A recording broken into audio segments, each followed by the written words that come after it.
Olá a todos, boa noite. Obrigada ao Fernando pelo convite. Eu estava a comentar que não trago PowerPoint e, contrariamente ao que é meu hábito, trago aqui umas folhinhas, mas é porque me pus a fazer umas pesquisas que envolvem números e quero ter a certeza que não me engano nestes números. Bom, eu faço várias coisas na vida e um dos projetos mais aliciantes em que tenho trabalhado e que continuo a trabalhar chama-se The Next Big Idea. É um programa de televisão que está no ar há cerca de 2 anos, mas que começou há mais de 3. E há mais de 3 anos que aquilo que eu faço é contactar, numa base muito diária, com pessoas de todo o país, de variedíssimas áreas, uns mais novos e outros mais velhos, que basicamente têm em comum o facto de terem decidido começar com um projeto de raiz, seja ele um negócio, seja uma investigação em termos científicos, seja um projeto na área da cultura.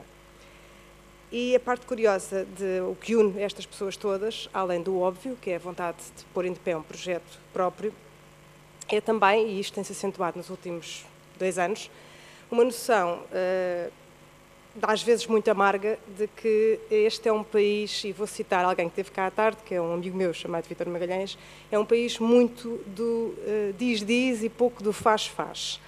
E eu acho que uma das ideias que era importante que nós conseguíssemos levar em frente nos próximos anos era invertermos esta lógica do diz-diz para o faz-faz. Vou-vos dar alguns números, espero não ter que consultar as minhas cábulas, porque tem menos graça assim, mas um rápido overview sobre o que é que está a acontecer na Europa em termos de empreendedorismo. A Europa, ao longo do século XX, foi perdendo, como nós todos temos uma noção mais ou menos aproximada, a sua capacidade de ser um espaço, quer em termos científicos, quer em termos culturais, quer em termos económicos, realmente competitivo. Por variedíssimas razões, o tempo que também temos aqui para falar não permite alargar-nos tanto quanto isso, nem é esse o objetivo. Mas, assim, em números muito rápidos, nestes últimos 3 anos, ou se quiserem até um bocadinho mais, desde 2007, 2008 para cá, quando começámos com a grande crise, a Europa intensificou muito o discurso de que precisamos de empreendedores, precisamos de empreendedorismo, mas depois, quando olhamos aos números, e eu estou a citar um estudo do Economist de 2011, reparamos que um país como a Alemanha, que é a potência económica do momento na Europa, não tem mais do que 4,2% de empreendedores entre a sua população adulta. Um país como a Itália, que é um grande país na Europa, tem 2,3%. A França, curiosamente, e tem uma certa graça, pensando na rivalidade que sempre opôs à Alemanha, tem 5,8%. Mas isto são números muito, muito baixos. A mesma Europa, que tem um discurso de que precisamos de novas empresas, precisamos de novos empreendedores, e precisamos mesmo, ou seja, isto não, apesar de ser mais discurso do que devia e menos prática, é uma realidade, precisamos de renovar todo o tecido económico. A mesma Europa tem muito pouca tolerância com aquele conceito que nós temos todos ouvido muito, acho que a Sónia está por ali, do falhar melhor. O falhar melhor, na maior parte dos casos, é uma grande treta, ou seja, falhar melhor significa o quê? Significa que só é válido falhar melhor quando nós viramos um exemplo muito bem sucedido, 10 anos depois, 20 anos depois, em que podemos contar daquele primeiro ano que nos correu mal, daqueles primeiros 6 meses em que não tínhamos dinheiro, daquela vez em que nos enganámos no sócio, em que falhou tudo. Isso, para mim, não é falhar melhor é quando as coisas, de facto, correm mal. E correr mal em empreendedorismo, sobretudo quando tem uma perspectiva de negócio, significa, muitas vezes, fechar uma empresa, despedir pessoas, ficar com dívidas. Como é que a Europa trata estas pessoas que falharam melhor? E, atenção, estou a falar de falhanços honestos, não estou a falar de fraudes. Estou a falar de pessoas que tentam, e como acho que é óbvio para todos nós, ser empreendedor tem um conceito de risco, fazer uma empresa tem um conceito de risco. Se todos soubéssemos o que é que ia ser The Next Big Thing, basicamente estamos todos ricos e milionários, e não é o caso.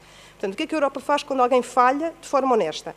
Basicamente amarra-o numa teia de burocracias e de perpetuação da dívida, que no caso da Alemanha chega aos 6 anos, no caso da França chega aos 9 anos. Ou seja, um empreendedor que falhou em França, não fez nada de errado, não burlou ninguém, simplesmente tentou um negócio que não correu bem.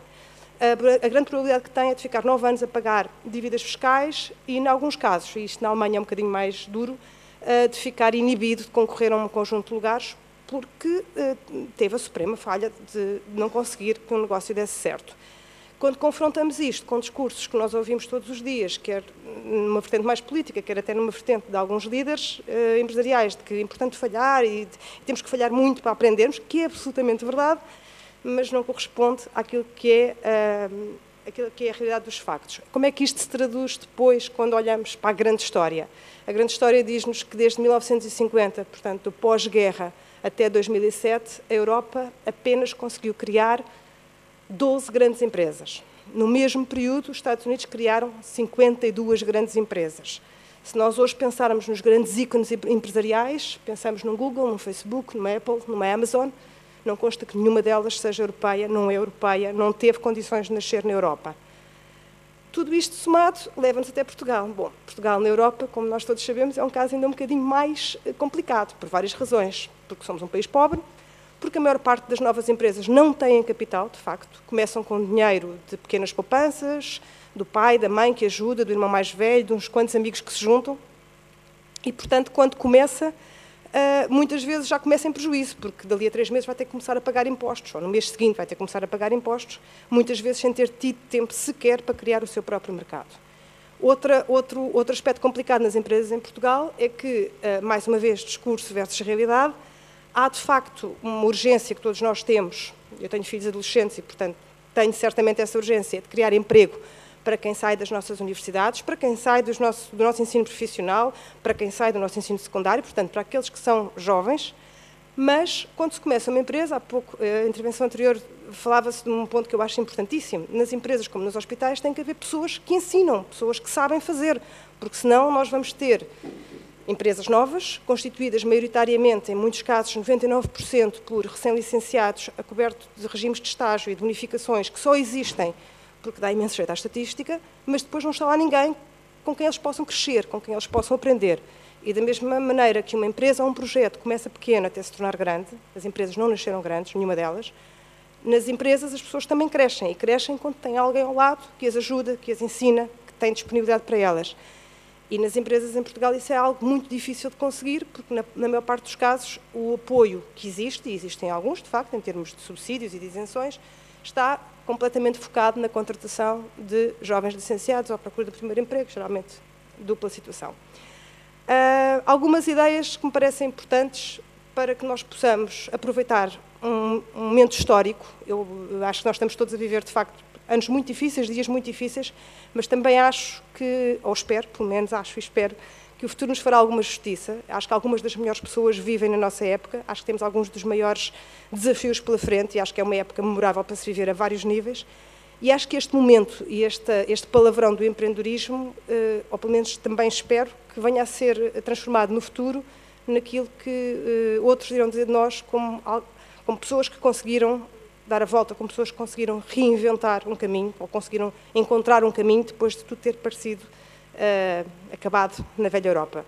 Para que isso aconteça, tanto em Portugal como na Europa, há 2 outras coisas que me parecem não ser assim tão complicadas. Vou falar muito, obviamente, da realidade portuguesa, porque é que eu conheço melhor. Uma delas tem a ver precisamente com esta questão de que as boas empresas, os bons projetos precisam de pessoas experientes, lado a lado com pessoas jovens, e não me parece ser assim tão complicado conseguir um regime de redução ou de isenção, nomeadamente ao nível da segurança social, para a contratação que as novas empresas possam fazer destes profissionais. Sim, contratar pessoas de 20 anos, sim, contratar pessoas de 30, de 40, de 50, de 60, que as possam ajudar e que possam fazer crescer os projetos com elas. Uma forma de crédito fiscal, uma forma de bonificação fiscal às empresas que contratem novas empresas. Para todos vocês que já tiveram alguma experiência a nível de mercado interempresas, uma das coisas mais difíceis é a primeira contratação, é o primeiro cliente, é conseguir entrar num circuito que até ali não se tinha.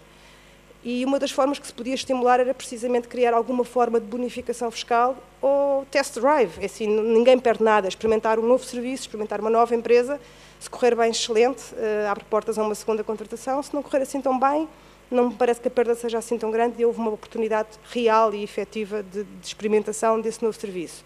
Depois um tema que, não sei se hoje já foi falado, mas em Portugal também é crítico e que tem a ver com o nosso ecossistema de pagamentos. Em Portugal só 17% das empresas é que pagam horas. Quando as empresas são novas, quando estão a começar, esses números são dramáticos, porque não há, na maior parte dos casos, uma tesouraria robusta o suficiente para conseguir ter os pagamentos em dia, se não nos pagam em dia. E parece-me que, sobretudo o Estado e sobretudo as empresas com capacidade económica, deverão ser as primeiras a dar o exemplo e a pagar escrupulosa e religiosamente a horas, de maneira a permitir essa fluidez de pagamentos a todas as outras.